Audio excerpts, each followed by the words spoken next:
The period between 1441 and 1445 in the Hundred Years' War was marked by a shift toward diplomacy and reform as both England and France sought to resolve their long-standing conflict.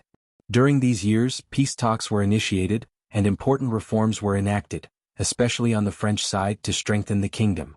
Though the war was far from over, these years set the stage for the eventual end of the conflict in the mid-15th century. Background: the shift toward diplomacy. By the early 1440s, the French had made significant gains in the war, largely due to their resurgence in the 1430s and 1440s. The capture of Paris in 1436 and the weakening of English positions in northern France meant that the French were in a much stronger position than they had been at the start of the century.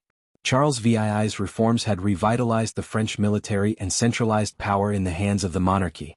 Meanwhile, the English were struggling with political instability, internal divisions, and a lack of resources to continue their military campaigns.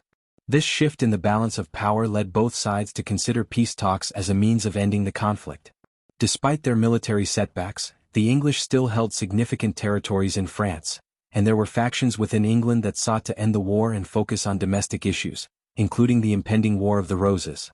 The peace talks, the Truce of Tours, 1444. In 1444, peace talks began to take shape, culminating in the Treaty of Tours, signed between France and England.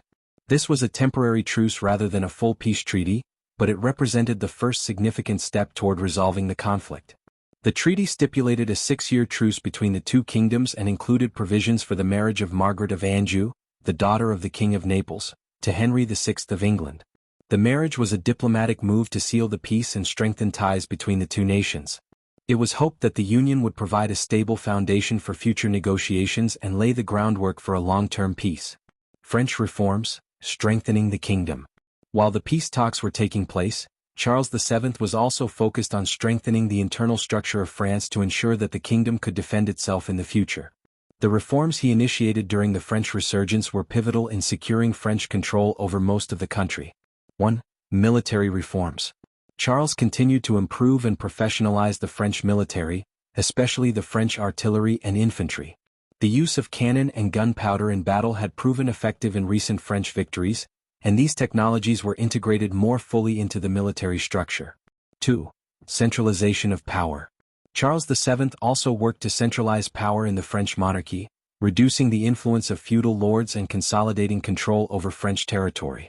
This helped to ensure that France could respond more effectively to future threats and reduce the fragmentation that had hindered French efforts in earlier phases of the war.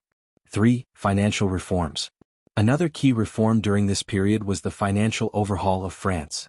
Charles VII implemented measures to improve royal revenues, such as the creation of a tax system that provided the crown with a more reliable source of income to fund military operations.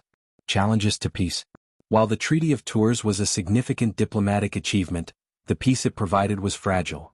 Tensions remained between the two nations, especially over the fate of English-held territories in France. Henry VI's weak rule and the growing instability within England also meant that peace efforts were precarious. In addition, the influence of factions like the Duke of Burgundy, who was allied with England, added complexity to the situation. Nevertheless, the years from 1441 to 1445 were a moment of hope for peace, as both England and France were weary of war. The diplomatic moves and internal reforms of this period would lay the foundation for future negotiations and eventual peace in the Hundred Years' War. Conclusion. The period of peace talks and reforms between 1441 and 1445 marked a critical moment in the Hundred Years' War, offering both sides a chance to pause and reconsider their strategies. While the Treaty of Tours, 1444, was a temporary truce, it represented a significant shift toward diplomacy after years of warfare. At the same time, French reforms under Charles VII strengthened the kingdom and positioned France for future success. These years set the stage for the eventual conclusion of the war, with the Treaty of Picquigny, 1475, in the late 15th century marking the final end to hostilities.